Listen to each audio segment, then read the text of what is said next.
This using organic methods or natural methods, utilizing the cow dung and cow urine from desi cow. So we have around 40 concrete cows. We use their cow dung and cow urine to produce vermicompost, which I have learned from Dr. V.P. Hegde and Dr. Y.C. Rudrappa. So I learned how to make compost, different types of compost. One is vermicompost and other one is NADAP compost, which Dr. V.P. Hegde taught us. So that would be our basic input to the soil, where we provide the vermicompost, and also we enrich it with neem cakes and then some bacteria strains like Pseudomonas, Trichoderma and Bacillomycetes, etc., which would basically eradicate the soil-borne diseases that we usually get in the plants. And then once we sow the greens, as per Kalappa and Shiv Prasad Raju sir, we sow differently. So basically for Palak, we sow each seed at a distance of 6 inches on the bed, which is measuring 2.5 feet by 100 feet. So each line we can sow up to 6 plants of Palak, which gives enough space and air for them to grow longer.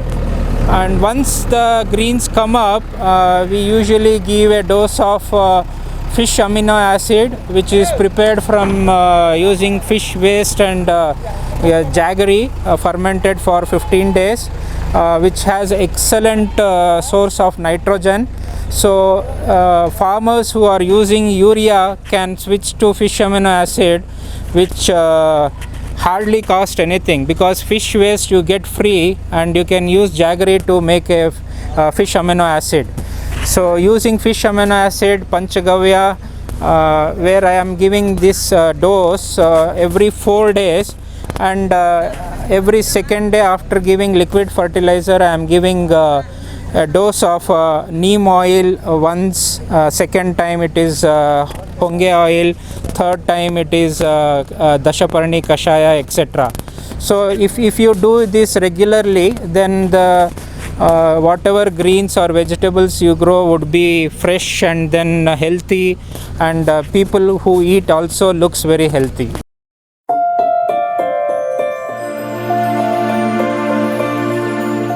Our India is the most resourceful country in the world. Karnataka, being one of the states here, has innumerable rivers flowing around the green serene environment. This is the main reason behind so many tourists and nature lovers to come to the laps of green heaven, Sakleshpura in Hassan district. A part of the scenic beautiful region is Changarihalli. Being born in a family of farmers here, our collective dream is My Nature India. It was around 2003 when I came to Bangalore in search of a job. MVRS opened the doors to me and my dreams. The main idea of MVRS is to build a network program to have the winning edge for many corporate offices like banking sectors, education, political, automobile, e-commerce, advertisement, social media, pharma companies, etc. This company took me on contract and, having confidence in me, sent me to work pan-Karnataka in all divisions, and I'm grateful to all who are concerned. With the help of Shankar Nag Fans Auto Association, all efficient youths irrespective of gender or caste, be it Hindu, Muslim, Christian or any other religion, joined together to form this company by the name TMRS.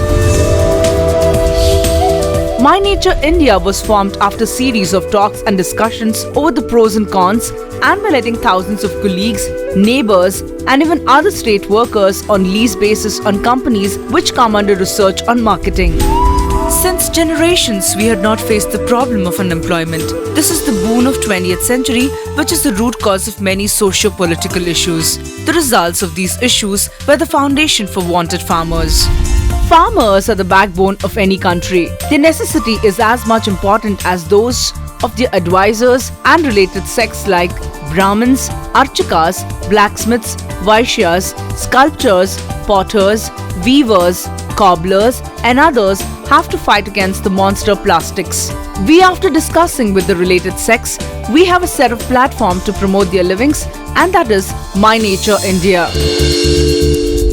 The native folk art forms like Dolu Kunita, Yakshagana, Bhangra, Garba, Ghumar, Bihu, Lavani, Ghumra, Pilikali, Karakattam, Veeranatyam, and others are under the line of extinction. To ensure that these art forms are protected and passed on to the next generation is the main mission of My Nature India.